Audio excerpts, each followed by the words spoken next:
আসসালামু আলাইকুম। আবারও নিয়ে এলাম একটি চিটাগংয়ের ঐতিহ্যবাহী একটি রেসিপি, যাকে বলা হয় শুরু শুটকির মরিচ খোলা। তো এই মরিচ খোলাটা দেওয়ার উদ্দেশ্য একটাই, রেসিপিটা আমি অনেক আপুদের চিটাগংয়ের বাইরে যারা আছেন বিভিন্ন অঞ্চলে অনেকেই এটা রান্না করে, কিন্তু তাদের রান্নার প্রসেসটা আমার কাছে ভালো লাগেনি বলতে আসলে চট্টগ্রামেই শুটকিটা উৎপাদন হয়, চিটাগংয়ের মানুষেরাই বেশিরভাগ শুটকি খায়, এটা আপনারা অনেকেই জানেন। তো যাই হোক, এই মরিচ খোলাটা কীভাবে করে পারফেক্টলি আজকে আমি আপনাদেরকে দেখাবো। তো এটা এভাবেই কিন্তু পুড়ে নিতে হবে। দেখতে পাচ্ছেন আমি শুটকিটাকে সুন্দর করে পুড়ে নিয়েছি। পুড়ে নেওয়ার পরে এই যে দেখেন, শুটকিটা কিন্তু আমার এক হাতের চেয়ে লম্বা। এই শুটকিটার দাম নিয়েছে 100 টাকা। তো আমার বাসায় মেহমান আসবে, বলছে শুরু শুটকি খাবে, তো শুরু শুটকি, তাই আমি মরিচ খোলা করবো। আবার ভাইবেন না যে সে শুটকি খাবেন, হ্যাঁ, খালি মেহমান শুটকি বলছে শুটকি খাবেন না, শুটকি খাওয়াবো না, শুটকি খেতে চেয়েছে। তো চিন্তা করলাম যে একটা রেসিপি দেই, অনেকে শুটকিটা কিভাবে রান্না করে সঠিকভাবে সেটা জানে না। তো আমাদের চট্টগ্রামে আমরা যেভাবে এটা রান্না করি সেভাবে আপনাদের সাথে, মানে এটাকে বলা হয় এক কথায় শুরু শুটকির মরিচ খোলা।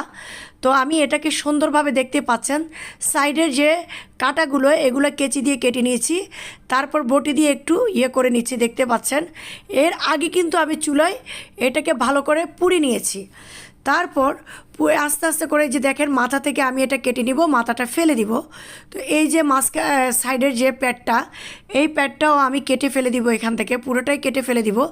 ফেলে দেওয়ার পরে এটাকে আমি ফুটন্ত গরম পানিতে দিব। তো ফুটন্ত গরম পানিতে দেওয়ার কারণ হচ্ছে দুটা। একটা হচ্ছে আসলে অনেক সময় দেখা যায় শুটকির মধ্যে কিন্তু কেমিক্যাল দিয়ে এটাকে অনেক দিন, যেহেতু অনেক দিন রাখে, সেক্ষেত্রে গরম পানিতে দিলে ভালো। আর আপনারা জানেন যে কেমিক্যালটা গরম পানিতে যাওয়ার পরে এটা আশা করি চলে যাবে। আরেকটা কারণে আমরা গরম পানিতে দিয়ে থাকি যে এটা অনেক শুকানোর পরে রাবারের মতো হয়ে থাকে। যখন আপনি ফুটন্ত পানিতে আপনি এটাকে 10-15 মিনিট ভিজিয়ে রাখবেন, অটোমেটিক কিন্তু শুরু শুটকিটা নরম হয়ে যাবে। মানে এরপরে আর আপনার এটা খেতে কোনো প্রবলেম হবে না, এটার টেস্টও বেড়ে যাবে। তো দুইটা কারণে আমরা এটাকে গরম পানিতে দিই। তবে প্রথম মাথায় রাখতে হবে এটা কিন্তু আপনার আগুনে ছেঁকে নেবেন, তারপর ফুটন্ত গরম পানিতে দিতে হবে, অল্প গরম হলে হবে না।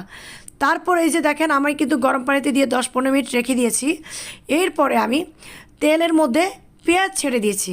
তবে অবশ্যই পেঁয়াজটা কিন্তু আপনাদেরকে বাড়তি দিতে হবে, মরিচ খোলাতে পেঁয়াজটা বাড়তি দিতে হয়। তারপর তেলটাও একটু বাড়িয়ে দিবেন। আর এখন কিন্তু লবণ দেওয়া যাবে না। যদি আমি এখন পেঁয়াজে লবণ দিয়ে ফেলি, সেক্ষেত্রে কিন্তু আমার পেঁয়াজটা একেবারে নরম হয়ে যাবে।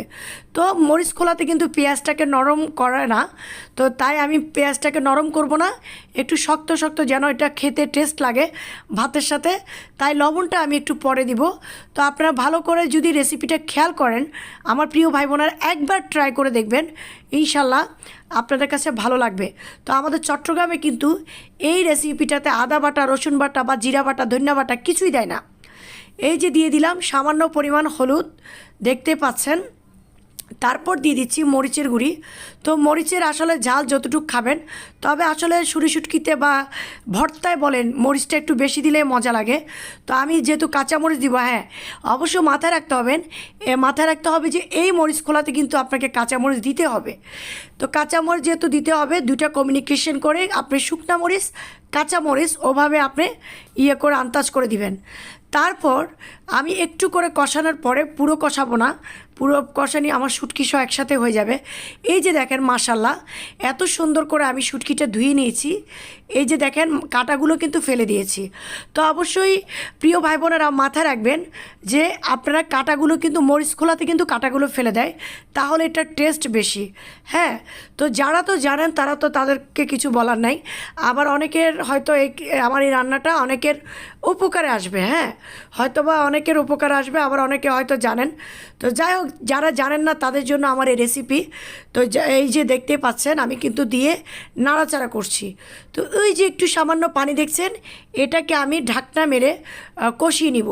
খুব অল্প আছে, মানে বেশি অল্প আঁচ বলতে চুলার জালটা আপনি বেশি দিতে পারবেন না, আস্তে করে দিয়ে অল্প করে দিয়ে, যে দেখেন অলরেডি তেল ভেসে উঠেছে। আমি কিন্তু এর মধ্যে কাঁচামরিচ দিয়ে দিয়েছি, খুব সুন্দর করে কিন্তু তেলটা ভেসে আসছে, দেখতে পাচ্ছেন। এই যে কালারটা দেখুন, মাশাল্লাহ। হয়তো অনেকে বলবেন নিজের তরকারির ডোল নিজে পিটাচ্ছি না, আলহামদুলিল্লাহ অনেক টেস্ট হয়েছে। তো এই যে দেখেন, তারপর দিয়ে দিচ্ছি ধনেপাতা। তো ধনেপাতারও একটা ইয়ে আছে, গুণ আছে অবশ্যই, সেটা সবাই জানেন। তো ধনেপাতা দিয়ে দিলাম। তো এ পর্যায়ে কিন্তু আমার শুটকিটা হয়ে গেল। তো দেখুন আপনারা কেমন হয়েছে আমার প্রিয় ভাই বোনেরা, অবশ্যই আপনারা কমেন্ট করে জানাবেন। আর আমার প্রিয় ভাই বোনেরা যদি ভালো লাগে একটু শেয়ার করে দিবেন, যেন আরেকজন ব্যক্তি শিখে উপকার আসতে পারে। আল্লাহ হাফেজ, টাটা।